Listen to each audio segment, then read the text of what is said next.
गुंतवणूक स्वस्त आहे का मस्त? आणि हाच आपला आजचा विषय आहे. मित्रांनो, वेलफुल गप्पांमध्ये मी संतोष देशपांडे आपलं स्वागत करतो.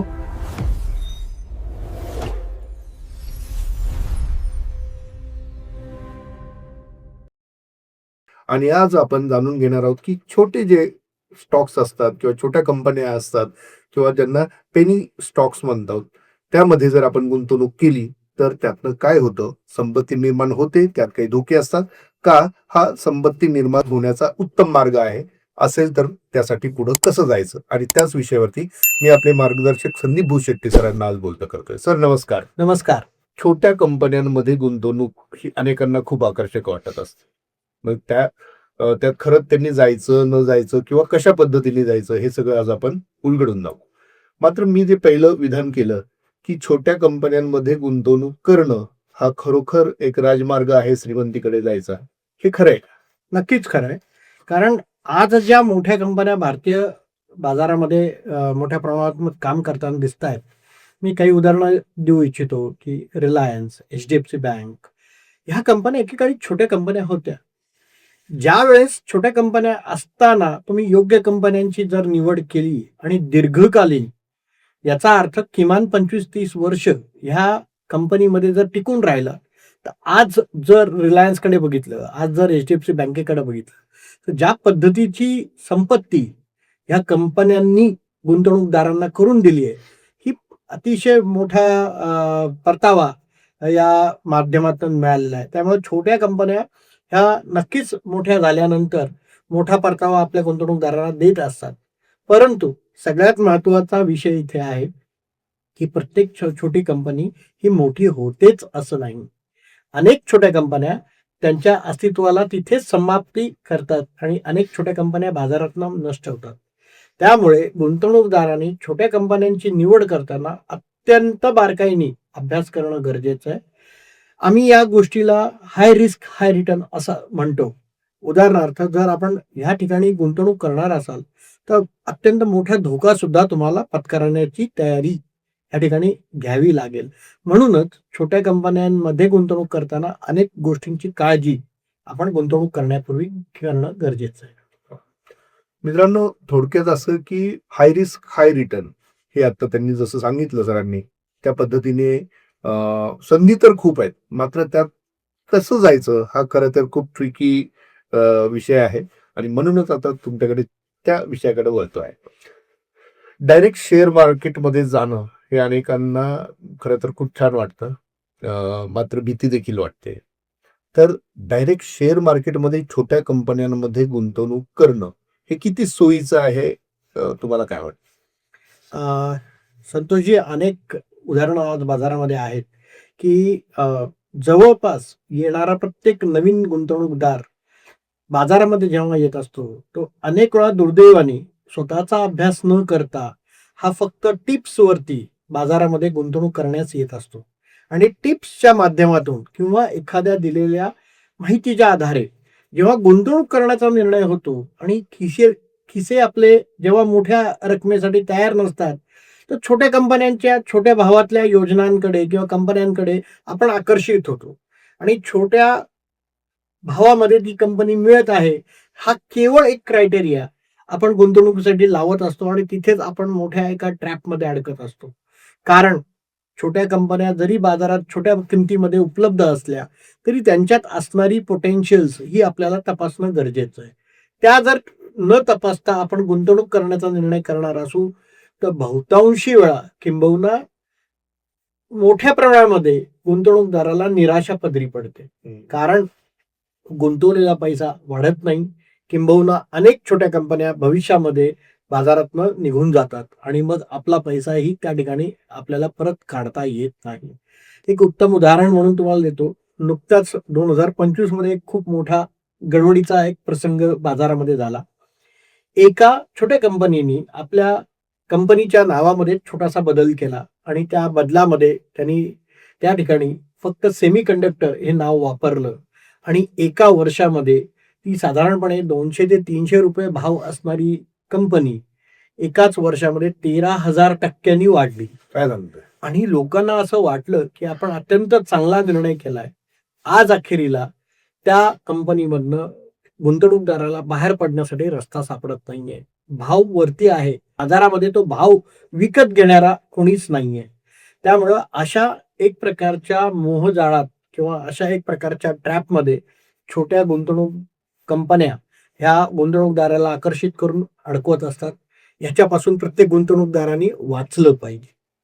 पण हे वाचलं पाहिजे त्यासाठी काय वाचलं पाहिजे म्हणजे खूप कारण चांगला विषय. बऱ्याचदा होतं असं की खरंय, आपण खरंय. मेसेजेस वाचतो किंवा काहीतरी कुठून तरी सोशल मीडियावरती काहीतरी खरंय. येतं आणि त्याला बळी पडून आपण काही गोष्टी करतो. बरोबर. मग वाचलं काय पाहिजे? अगदी खरंय. अतिशय चांगला मुद्दा आहे वाचण्यासाठी. ज्या कंपनीचं मी उदाहरण देत होतो, त्या गुंतवणूक कंपनीमध्ये अशा रुमर्स बाजारामध्ये आल्या, की एक प्रसिद्ध क्रिकेटपटू यांनी या कंपनीमध्ये मोठी गुंतवणूक केलेली आहे आणि या कंपनीसाठी महाराष्ट्र गव्हर्नमेंटनी काही मोठ्या प्रमाणात जागाही अलॉट केलेली आहे. अशा जेव्हा रुमर्स बाजारात येतात, त्या रुमर्सच्या जोरावरती त्या कंपनीचा भाव वाढत जातो. आपल्याला गुंतवणूकदार म्हणून प्रामुख्याने गुंतवणूक करण्यापूर्वी त्या कंपनीचा सखोल अभ्यास वाचणं गरजेचं आहे. जे तुम्ही वाचाल या शब्दाखाली म्हटलात ते. यासाठी कंपनी नेमकं करते काय? कंपनीचे प्रमोटर्स कोण आहेत? आणि कंपनीच्या प्रमोटर्सचा मागचा ट्रॅक रेकॉर्ड काय आहे? त्याच्यावर कुठल्याही प्रकारची काही गुन्हे झालेले आहेत का? किंवा त्यांनी काही फोर्जरी किंवा काही फ्रॉड केलेले आहेत का? या सगळ्या गोष्टी तपासण्याची गरज आहे. केवळ नावामध्ये सेमीकंडक्टर आहे म्हणून मला आता असं वाटतंय, की येणारा काळ हा सेमीकंडक्टरचा आहे आणि ही कंपनी अत्यंत स्वस्तात मिळते म्हणून मी मग त्या गुंतवतोय. कंपनीचा सेमीकंडक्टरचा काही दूर संबंध नाही. दूरपर्यंत काही संबंध नव्हता सर. दूर दूरपर्यंत काही संबंध नव्हता. हा एक खूप वेगळ्या पद्धतीने निर्माण केलेला ट्रॅक होता. ज्या कंपनीचा प्रमोटर 100% मालक होता, तो आज त्या कंपनीच्या एकूण मालमत्तेमध्ये 1% भागीदार नाहीये. म्हणजे त्याने सगळा माल त्यांनी विकला आणि सगळ्या गुंतवणूकदारांच्या गळ्यामध्ये ती आज कंपनी पडलेली आहे आणि त्याचा पुढचा कुठलाही भविष्य मला तिथे दिसत नाहीये. भविष्य अंधारमय आहे आणि आज गुंतवणूकदारांना बाजारातनं बाहेर पडण्याची सुद्धा वाट दिसत नाहीये. अशा पद्धतीच्या कंपन्यांना नक्कीच टाळलं गेलं पाहिजे. याच्यासाठी वाचण्यासाठी तुमचा अभ्यास हा balance sheet, profit loss account आणि कंपनीचे आवश्यक असणारे डॉक्युमेंट्स हे गुंतवणूक करण्यापूर्वी नक्की वाचा. हे वाचाल तर तुम्ही वाचाल. नाही खूप वाचायलाच हवा आता या हो, संदर्भात. हो. बरं संदीप सर, तुम्ही खूपच छान उदाहरण आता हे कंपनीचं दिलं आणि मला वाटतं मार्केटमध्ये अशी हजार अनेक उदाहरणं आहेत अनेक उदाहरणं. आणि वर्षानुवर्ष त्यात भर पडत चाललेली आहे आणि आपण जितके सजग तितके आपण यशस्वी गुंतवणूकदार होऊ शकतो. नक्कीच. पण आपला मुख्य जो विषय आहे की छोट्या कंपन्यांमध्ये मग सुरक्षित गुंतवणूक कशी करायची? सर, सुरक्षित गुंतवणूक करण्यासाठी अनेक चांगले उपाय किंवा चांगले पर्याय आज बाजारामध्ये उपलब्ध आहेत. म्हणजे आपण मराठीमध्ये असं म्हणतो, की हिऱ्याची खरी पारख ही सोनाराला असते. तो हिरा खरंच हिरा आहे का दगड आहे? तसं तुम्ही एखाद्या विशिष्ट एक्सपर्ट माणसाच्या मदतीने जर योग्य छोट्या कंपन्यांमध्ये निवड केली, तर तुम्हाला ही गुंतवणूक नक्कीच फलदायी आणि मोठ्या प्रमाणामध्ये परतावा देणारी ठरू शकते. याच्यासाठी तुम्ही वेगवेगळे प्रयत्न न करता म्युच्युअल फंडाच्या माध्यमातून छोट्या कंपन्यांचा एक बास्केट जो क्रिएट होत असतो, त्याला आम्ही स्मॉल कॅप फंड असं म्हणतो. त्या माध्यमातून दीर्घकालीन किमान 10 वर्षापेक्षा जास्त काळ जर तुम्ही देऊ इच्छित असाल, तर अशा योजनांमध्ये तुम्ही जायला पाहिजे. दुसरं सगळ्यात महत्त्वाचं, कारण ह्या छोट्या कंपन्या असतात, अत्यंत जास्त व्होलॅटिलिटी ह्या कंपन्यांच्या प्राइसमध्ये होत असते. त्याला अनेक कारणं आहेत. बाजारातील असणारा वेगवेगळ्या पद्धतीचा परिणाम, वेगवेगळ्या बातम्यांचा परिणाम, वेगवेगळ्या गोष्टींचा परिणाम बाजारभाव खालीवरती नेण्यासाठी होत असतो आणि त्या छोट्या कंपन्यांमध्ये अत्यंत वेगाने भाव खाली किंवा वरती जात असतात. अशा वेळेस तुम्हाला अत्यंत योग्य एक सारथी, त्याला आम्ही फंड मॅनेजर असं म्हणतो, तो तुम्हाला या ठिकाणी आवश्यक आहे. कारण आजच्या घटकेला सेबीच्या नियमानुसार आज जर बायफर्केशन करायचं ठरवलं, की छोट्या कंपन्या नेमक्या कोणत्या, तर बाजारामध्ये 7,500-8,000 कंपन्या ज्या लिस्टेड आहेत, त्यापैकी पहिल्या 100 कंपन्या ज्यांचा सगळ्यात जास्त टर्नओव्हर आहे किंवा टर्नओव्हर करतायत, अशा 100 कंपन्यांना आम्ही लार्ज कॅप कंपन्या असं म्हणतो. 101 ते 250 या कंपन्या ज्या आहेत, त्यांना आपण मीडियम किंवा मध्यम आकाराच्या कंपन्या असं म्हणतो. Mid cap. हां. आणि 251 पासून पुढच्या सगळ्या ज्या कंपन्या आहेत, या छोट्या कॅटेगरीत किंवा स्मॉल कॅप कॅटेगरीमध्ये येतात. आता मी मगाशी जसं म्हटलं, की 7,500-8,000 कंपन्या साधारणपणे बाजारात जर लिस्ट असतील, तर 251 पासून 8,000 कंपन्यांपर्यंतचा एवढा मोठा बास्केट हा छोट्या कंपन्या किंवा अत्यंत छोट्या कंपन्या, त्याला आम्ही मायक्रो कॅप असं म्हणतो. ह्या कंपनीच्या कॅटेगरीमध्ये ह्या सगळ्या कंपन्या मोडतात. परंतु ह्या सगळ्याच कंपन्या चांगल्या असतील असं नाही. त्यासाठी योग्य चाळणी ही लावली गेली पाहिजे आणि ते काम आपल्याला एक चांगला फंड मॅनेजर करत असतो. कुठल्या क्षेत्रामध्ये छोट्या कंपन्यांमध्ये गुंतवणूक केली पाहिजे, कुठल्या सेक्टरमध्ये किंवा कुठल्याही स्पेसिफिक स्टॉकमध्ये गुंतवणूक केली पाहिजे, ह्याचा त्याचा अभ्यास आपल्याला जास्त मोठ्या धोक्यापासून वाचवत असतो. आणि जर ह्या योजनेमध्ये यायचं असेल एखाद्या गुंतवणूकदाराला, तर त्यांनी किमान SIP या माध्यमातून ह्या छोट्या कंपन्यांमध्ये जाणं गरजेचं आहे. कारण मी मगाशी सांगितलं तसं, की बाजारभाव हा सातत्याने खालीवर होत असल्याने प्रत्येक खाली किंवा वरती गेलेल्या भावामध्ये तुम्हाला जास्तीत जास्त युनिट्स तुमच्या पत्रात पाडणं हे गरजेचं असतं. आणि दीर्घकालीन विचार करून या गुंतवणूक करण्याच्या संधी जर आपण घेऊ शकलो, तर अत्यंत चांगले परतावे छोट्या कंपन्यांनी दिलेले आहेत. म्युच्युअल फंडातल्या अनेक योजना मागच्या 10 वर्षाचा जर ट्रॅक रेकॉर्ड काढून बघितला, तर साधारणपणे तुम्हाला आश्चर्य वाटेल सर, की 20% ते 45% पर्यंत वार्षिक परतावा ह्या छोट्या कंपन्यांनी दिलेला आहे. एवढी मोठी परतावा देण्याची क्षमता ही छोट्या कंपन्यांमध्ये आहे. पण मगाशी मी जसं वाक्य म्हटलं, की there is a high risk, that's why the high return is there. पण रिस्क हा शब्द विसरून नाही चालणार, कारण अनेक छोट्या कंपन्या सातत्याने बाजारातनं बाहेर पडतात, कारण त्यांचं तेवढा मोठा व्हॉल्यूम बनवू शकत नाही. त्यामुळे टिप्सवरती न विश्वास ठेवता स्वतःच्या अभ्यासापूर्वक तुम्ही या क्षेत्रात गुंतवणूक करायला हवी. ते जर शक्य नसेल, तर म्युच्युअल फंडाच्या माध्यमातून छोट्या कंपन्यांचा जो बास्केट आपल्याला मिळतो, त्या बास्केटमध्ये तुम्ही गुंतवणूक करायला हरकत नाही. खूप छान तुम्ही डिटेलमध्ये आता हे उत्तर दिलं. एक शब्द मगाशी तुम्ही वापरला, की ते हिरेची पारख करता आली पाहिजे. बरोबर. असे पारख असणारे लोक तुम्हाला मार्गदर्शन करू शकतात बरोबर. किंवा ते तुम्हाला लीड करू शकतात. खरं. आणि म्हणूनच म्युच्युअल फंड हा एक चांगला पर्याय तिथे समोर येतो. बरोबर. म्युच्युअल फंडांमध्ये असे जे पारख असणारे फंड मॅनेजर्स असतात, समजा ते नेमकं काय करतात हो? म्हणजे त्यांचा काय अभ्यास करतात ते अशा कंपन्यांचा? ते प्रत्यक्ष भेटी देतात व कागदाच्या पलीकडे जाऊन ते काय काय करत असतात? नक्कीच. खूप चांगला प्रश्न आहे सर. म्युच्युअल फंडाचं मूळ स्ट्रक्चर जर तुम्ही बघितलं, तर फंड मॅनेजर्स आणि त्यांची संपूर्ण टीम, त्याला आम्ही ॲनालिस्टची टीम असणं असं जे म्हणतो. हे ॲनालिस्टची जी टीम त्यांच्यासोबत काम करते ना सर, विशिष्ट ॲनालिस्ट त्यांच्या टीममध्ये काम करत असतात. उदाहरणार्थ एक ॲनालिस्ट असेल, तो फक्त फायनान्स फील्डबद्दल अभ्यास करत असतो. एक ॲनालिस्ट असतो, तो ऑटोमोबाईल इंडस्ट्रीचा अभ्यास करत असतो. एक ॲनालिस्ट असतो, तो IT इंडस्ट्रीचा अभ्यास करत असतो. असे अनेक क्षेत्रात अभ्यास स्पेशलाइज करणारी लोकं त्यांच्या टीममध्ये असतात. म्हणजे काय, ह्या सगळ्यांचा इन्फॉर्मेशन, सोर्स ऑफ इन्फॉर्मेशन जो आहे, तो अत्यंत चांगला असतो. दुसरा सगळ्यात महत्त्वाचा विषय, ही सगळी जी टीम असते, ही सातत्याने ऑन फ्लोअर म्हणजे रस्त्यावर येऊन प्रत्यक्षात भेटी देणं, ज्याही कंपन्यांचं फिल्टरिंग ते करत असतात, त्या फिल्टरिंग केलेल्या कंपन्यांना समक्ष जाऊन भेटणं, मॅनेजमेंटकडनं समजून घेणं आणि प्रत्यक्ष यांचं नेटवर्क आणि यांचं प्रोडक्शन आणि यांचा सेल कसा होतोय ह्याचं प्रत्यक्षदर्शी आपल्याकडे डेटा ते स्वतः घेत असतात. ह्या डेटावरती अनेक इतर डेटा जो असतो, जो profit loss account, balance sheet आणि इतर क्षेत्रातनं मिळत असतो, त्यातनं त्यांचा एक सारासार मत तयार होतं. त्याचं व्हॅल्युएशन योग्य पद्धतीचं आहे का, याची ही तपासणी अनेक फॉर्म्युल्यांमधनं केली जाते आणि मगच त्याचं फिल्टरिंग करून त्या स्टॉकला त्यांच्या पोर्टफोलिओमध्ये जागा मिळते. हे करत असताना अनेक फिल्टर प्रोसेसेस लावले जातात. अनेक बाबींची तपासणी केली जाते. उदाहरणार्थ मगाशी मी जसं म्हटलं, की प्रमोटर नेमका कोण आहे? प्रमोटरचा ट्रॅक रेकॉर्ड काय? त्यांनी केलेल्या प्रोडक्शनमध्ये त्याला फ्युचर काय आहे? त्याला पीअर ग्रुप कॉम्पिटिशन किती आहे? आणि हा जो छोटा कंपनी आहे, हा भविष्यातला त्या सेक्टरमध्ये लीडर बनू शकतो का?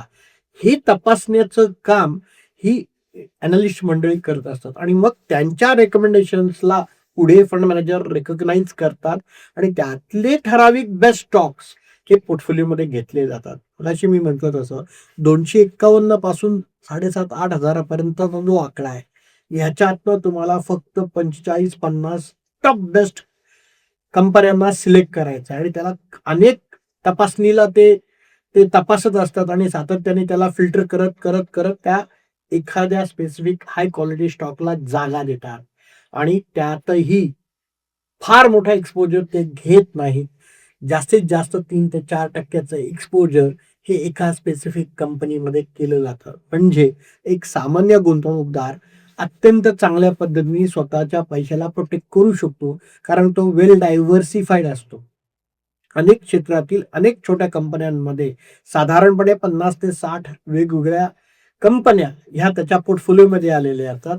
₹5,000 जरी तो व्यक्ती इन्व्हेस्ट करत असेल, तर त्या 5,000 मध्ये त्याला 55-60 कंपन्यांमध्ये ते डिव्हायडेशन होतं. त्यामुळं त्याचा पैसा एक प्रकारे सुरक्षित होतो. जरी पुढच्या काळामध्ये 25-30 कंपन्या वेगाने वरती गेल्या आणि 25-30 कंपन्या वेगाने खाली आल्या, तरी ओव्हरऑल ॲव्हरेज परफॉर्मन्स हा त्या पोर्टफोलिओचा हा पॉझिटिव्ह राहण्याची शक्यता असते. त्यामुळे दीर्घकालीन विचार करूनच जर या क्षेत्रामध्ये येणार असाल, तर नक्कीच तुम्हाला छोट्या कंपन्या मोठा परतावा दिल्याशिवाय थांबणार नाही.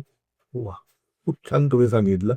त्याचा महत्वाचा प्रश्न आणखी तो असा की अनेक स्टॉक्स जे आहेत ते तुम्ही मग जसं म्हणाले डायरेक्ट आपण इन्व्हेस्टमेंट केली तर कदाचित त्याचा बेनिफिटही मिळतो आणि कदाचित त्याचा डिसएडव्हान्टेज तुम्हाला बरोबर. सांगतो, कारण ती रिस्क आहे. मात्र म्युच्युअल फंडामध्ये तुम्हाला अशा पद्धतीने एक स्ट्रक्चरमध्ये तुम्ही असल्यामुळे ती रिस्क तुमची शेअरला कमी होते. कमी होते. या केसमध्ये असं अनेकदा का दिसतं की मार्केट जरी खाली आलंय तरी म्युच्युअल फंडाची एनएव्ही जी असते ती त्या तुलनेत, म्हणजे समजा एक स्टॉक मी घेतलेला आहे, त्या स्टॉक ज्या झपाट्याने खाली जातो त्या झपाट्याने किंवा तितक्या वेगाने एनएव्ही कमी होताना दिसत नाही म्युच्युअल फंडामध्ये. याचं काय कारण? त्याचं प्रमुख कारण म्हणजे वेल डायव्हर्सिफिकेशन. आपण एका स्टॉकमध्ये जर गुंतवणूक करणार असो, एका कंपनीमध्ये गुंतवणूक करणार असो, तर त्या स्पेसिफिक कंपनीच्या प्राइसमध्ये होणारा चढ उतार आपल्याला थेट इम्पॅक्ट करत असतो. परंतु जेव्हा डायव्हर्सिफिकेशन करत असता आणि 60-70 डिफरंट कंपन्यांमध्ये आणि 12-15 सेक्टर्समध्ये जेव्हा तुम्ही गुंतवणूक करत असता, त्यावेळेस सगळेच सेक्टर आणि सगळ्याच कंपन्या एकाच वेळेस खाली येत नाहीत. अनेक सेक्टर असे असतात की त्याच पडत्या मार्केटमध्ये चांगलं काम करत असतात. अनेक चांगल्या कंपन्या पडत्या मार्केटमध्ये चांगला भाव वरती घेऊन जात असतात. हाच भाग तुमच्या टोटल पोर्टफोलिओला ॲव्हरेज करून हा कमीत कमी पडण्याचा प्रयत्न करतो. म्हणूनच म्युच्युअल फंड डायरेक्ट स्टॉकमध्ये इन्व्हेस्टमेंट करण्यापेक्षा खूप चांगलं, किमान पडत्या मार्केटच्या बाबतीत तर नक्कीच हे मी म्हणेन. पण जेव्हा चढतो, बाजार चढत असतो, त्याही वेळेस जर तुम्हाला ॲव्हरेज रिटर्न हे तुमच्या इतर पारंपरिक पद्धतीच्या पर्यायांपेक्षा चांगले मिळत असतील, तर काय हरकत आहे? काही वेळेस तुम्ही मगाशी सांगितल्या त्याप्रमाणे एखाद्या कंपनीच्या स्टॉकमध्ये तुम्हाला कैक पटीने परतावा मिळतो. पण तेवढा तुमचा आयडेंटिफिकेशन करण्याचा नॉलेज, अभ्यास हा असणं गरजेचं आहे. तो जर नसेल, तर सगळेच मी मगाशी म्हटलं तसं दगडं ही हिरा होऊ शकत नाही. 99% हे दगडच असतात. एकच असतो की त्यात तो हिरा बनू शकतो. त्याच्यात ती प्रगल्भता असते की दगडापासून तो हिऱ्यामध्ये ट्रान्सफॉर्म होतो आणि ती नजर ही एखाद्या सोनाराच्याकडेच असते. बरोबर. खूप छान तुम्ही आता हे उदाहरण दिले. आता शेवटचा प्रश्न, स्मॉल कॅप मध्ये किंवा छोट्या कंपन्यांमध्ये कोण गुंतवणूक करायला हवी?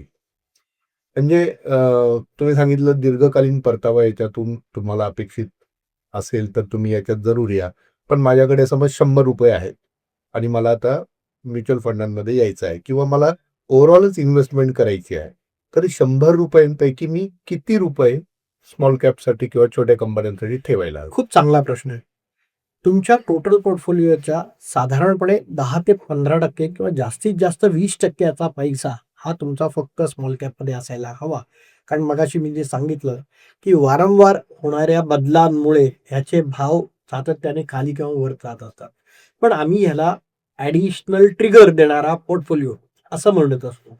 तुमचा बेस मोठा जो पैसा आहे 100 रुपयातला 60, 70, 80 रुपयाचा जो भाग आहे हा स्टेबल राहणं गरजेचं आहे. त्यासाठी तुम्ही मध्यम आणि मोठ्या आकाराच्या कंपन्यांची निवड करणं गरजेचं आहे. त्याच्यासोबत काही कमोडिटीजचे इन्व्हेस्टमेंट पण तुम्ही सोबत ठेवणं गरजेचं आहे. उदाहरणार्थ सोन्यामधली गुंतवणूक, चांदीमधली गुंतवणूक, किंबहुना अनेक प्रकारच्या चांगल्या बॉन्ड्समध्ये, गव्हर्नमेंट बॉन्ड्स असतील, प्रायव्हेट सेक्टरच्या बॉन्ड्स असतील, त्याच्यामध्ये पण तुमच्या काही प्रमाणामध्ये पैसा असणं गरजेचं आहे. जेणेकरून ह्या सगळ्या प्रकारात जेव्हा तुमचा पैसा असेल तर तुमचा ओव्हरऑल पोर्टफोलिओ खूप स्टेबल राहतो. पण ॲडिशनल मोठा परतावा देण्याचं काम या छोट्या कंपन्या करत असतात किंवा छोट्या कंपनीचा पोर्टफोलिओ करत असतो. म्हणून साधारणपणे 10, 15 ते 20% हे तुमचे पैसे तुम्ही त्या ठिकाणी हाय रिस्क हाय रिटर्नसाठी द्यायला पाहिजे. पुन्हा पुन्हा सांगेन, छोट्या कंपन्यात जरी परतावा खूप आकर्षक असला तरी सुद्धा प्रयत्न नक्की करा की किमान 10 वर्षापेक्षा जास्त कालावधी आपण छोट्या कंपन्यांना द्यायला हवा. त्याच वेळेस खऱ्या अर्थाने या कंपन्या व्हॅल्यू अनलॉकिंग करतात. म्हणजे काय, तर त्या खऱ्या अर्थाने अनेक पटीने पैसा तुम्हाला कमवून देण्याची संधी छोट्या कंपन्यातनं घडते. मी एक छोटंसं उदाहरण देतो पुन्हा एकदा. साधारणपणे 20 वर्षापूर्वी एखाद्या व्यक्तीने जर छोट्या कंपनीमध्ये लाखभर रुपये लावले असतील आणि त्यांनी योग्य कंपन्यांची निवड केली असेल तर सर 20 वर्षामध्ये त्याला मिळालेला परतावा साधारणपणे 1400%. 1400% ही खूप मोठी रक्कम आहे. 20 वर्षाचा हिशोब जर केला आणि 1400%चा विचार जर केला तर वार्षिक मिळालेला परतावा हा प्रचंड मोठा आहे. पण याच्यासाठी 20 वर्ष दिलीत हे अंडरलाईन करून सांगावंसं वाटतंय. हा परतावा एका वर्षी किंवा दरवर्षी ठराविक दराने आलेला नाहीये. याच्यामध्ये चक्रवाढ व्याजाने वाढ झालेली आहे, कारण तुम्ही दीर्घकालीन याच्यामध्ये राहिलेला आहात. पुन्हा पुन्हा सांगेन, अत्यंत चांगल्या क्वालिटीच्या कंपन्यांची निवड होणं गरजेचं आहे. अत्यंत दीर्घकालीन विचार करून गुंतवणूक करणं गरजेचं आहे आणि योग्य क्षेत्रामध्ये पैसे असणं अत्यंत गरजेचं आहे. ह्या सगळ्या गोष्टी जर आपल्याला जमू शकत असेल तर थेट शेअर्समध्ये गुंतवणूक करायला हरकत नाही. हे जर जमण्याची भीती वाटत असेल तर म्युच्युअल फंडासारखा सुरक्षित पर्याय आणि योग्य फंड मॅनेजर, योग्य सल्लागार हे तुम्हाला या ठिकाणी योग्य योजना निवडणीसाठी मदत करतात आणि त्यातनं तुमची संपत्ती नक्कीच मोठी निर्माण होण्याची दाट शक्यता आहे. हे मी मागच्या 20 वर्षाच्या उदाहरणावरून तुम्हाला समजून सांगितले. वा. तर मित्रांनो, छोट्या कंपन्यातून मोठं कसं बनायचं आणि त्यासाठी गुंतवणूक नेमकी कशी करायला हवी याविषयी खूप छान शब्दात आणि अत्यंत सोप्या पद्धतीने संदीप सरांनी आपल्या सगळ्यांना मार्गदर्शन केलेलं आहे. तुम्हाला हा भाग कसा वाटला आम्हाला जरूर कळवा. तुमच्या काही शंका असतील, काही प्रश्न असतील, आम्हाला जरूर कळवा. मी संदीप सरांना विनंती करेन की त्यांनी त्याची उत्तरे द्यावी. तुम्हाला वेलफुल गप्पा हा प्लॅटफॉर्म त्यासाठी आम्ही उपलब्ध करून दिलेला आहे. धन्यवाद. धन्यवाद.